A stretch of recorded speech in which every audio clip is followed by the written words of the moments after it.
The enemy's force amounted to at least 50,000 men, including a powerful artillery of over 100 guns, well posted and served by Europeans. I had but a fraction of their number, less than 7,000, of which scarcely 1,500 were European troops. And yet, I resolved to attack. They had entrenched themselves beyond the river Kaitana, which we crossed at a point I had reconnoitred early that morning.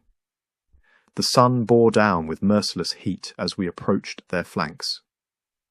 The moment we began our advance, their batteries opened with tremendous fury. Shot and shell tore through our lines, and men fell in waves. Still, we pressed on. Major General Stevenson, unfortunately, was delayed, and thus I was forced to fight the whole Maratha army with my division alone. As we closed in, the enemy's infantry showed uncommon firmness. Their cavalry threatened our flanks repeatedly, yet the 19th Light Dragoons and native cavalry repulsed them with great gallantry. At one moment, our line began to waver under the artillery fire.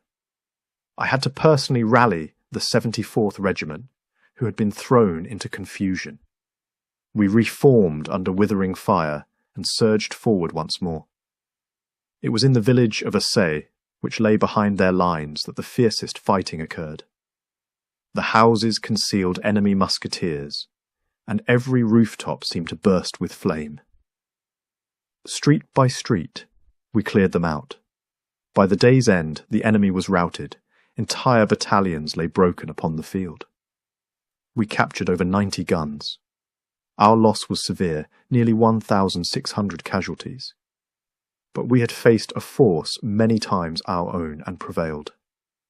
I have never seen a more gallant action, nor one more desperately contested. I am proud beyond measure of the men who stood with me.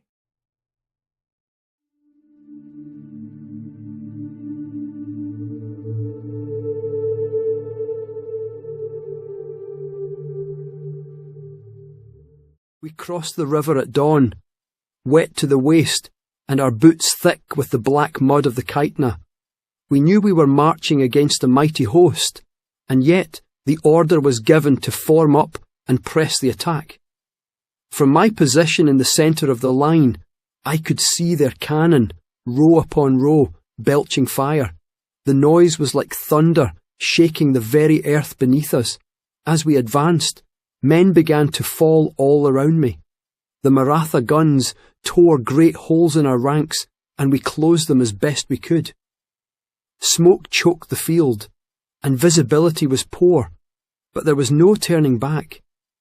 I remember a shell bursting near me. My mate John Mackey was struck in the leg and fell screaming. I helped him aside, then took up my musket and kept moving. When we reached their position, it was sheer chaos. Their sepoys were fighting behind breastworks and from buildings. Our officers shouted above the din, waving swords to rally us. We charged again and again, bayonets flashing, while grapeshot tore through us like hail. The worst moment came when our regiment, the 74th, advanced too far ahead of the line. We were flanked, attacked from both sides.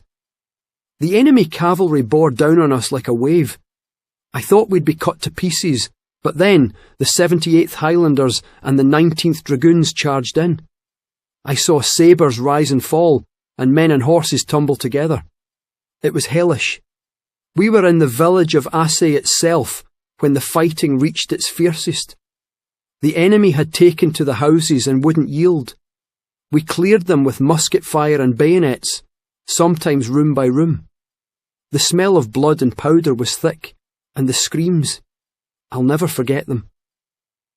By the time night fell, we were all but spent. Many of our officers were dead. Our colours were torn and bloodied. I had powder burns on my face and a wound to my shoulder. But I lived. Out of some 500 of us Highlanders, nearly half were gone. They say it was a great victory, and perhaps it was. But I only remember the dead, and the silence when the guns finally ceased.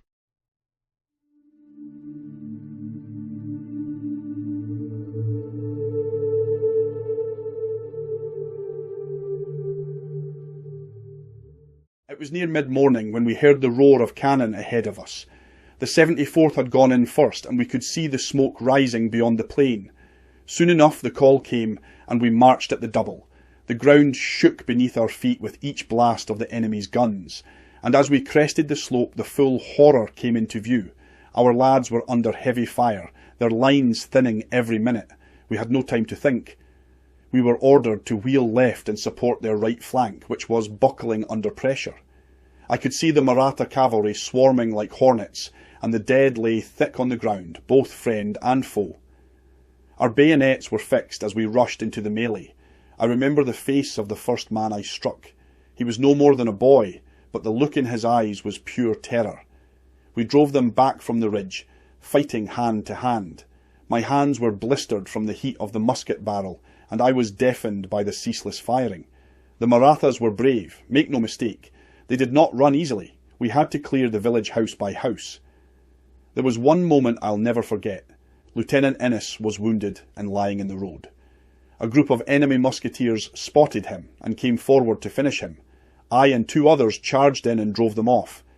He lived because we got there in time. By late afternoon, we could see them wavering. Our cavalry swept in on their guns, and cheers rang out as the enemy lines began to break. We captured dozens of cannon, their crews either dead or fled. I picked up a battered Maratha standard and carried it back to our colours. I was lucky.